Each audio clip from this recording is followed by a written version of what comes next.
Bu hasretlik kalır gitmez teninde, eksilmez acılar ezik yüreğinde. Alma başını nasırlı ellerinde.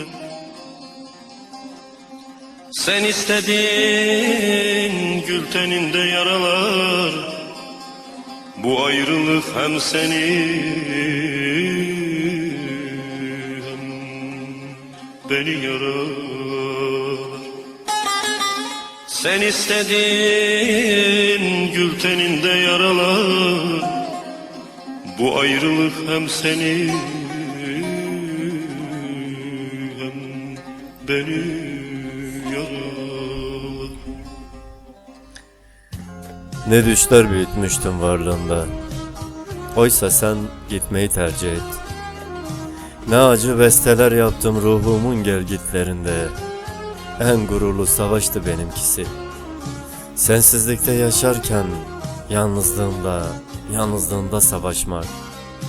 Tek bir silahım vardı, o da karanlıklarımı aydınlatan gözlerindi.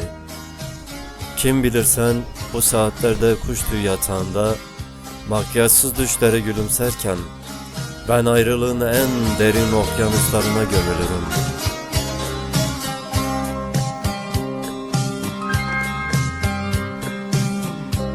Sevdayla birleşince, dağda güller ezilince, yara açtı gül teninde, yara açtı gül teninde, yara açtı gül teninde, yara açtı gül teninde.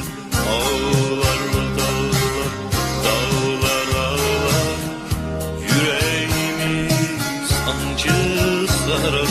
Ağlar dağlar, dağlar ağlar, yüreğimi sancı sarar. Şimdilerde sensiz bu yüreğe, yoksulların acı yüzüne çizilmiş hüzünler doluyor. Bir cehennem ateşinde yanıyor anılarım.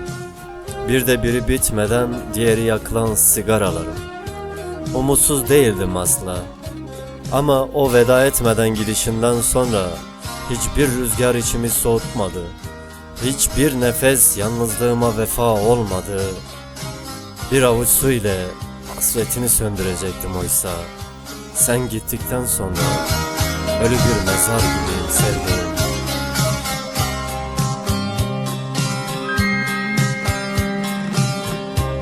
Sevdada kalır gitmez, sel altında güller bitmez. Gül tenimde yara geçmez, gül tenimde yara geçmez, gül teninde yara geçmez, gül tenimde yara geçmez. Ağlar dağlar, dağlar ağlar, yüreğimi sancı sarar. Ağlar dağlar, dağlar ağlar, yüreğimi. Bu eseri canımdan çok sevdiğim, çok değer biçtiğim, saygıdeğer abim Dağ abiye armağan ediyorum.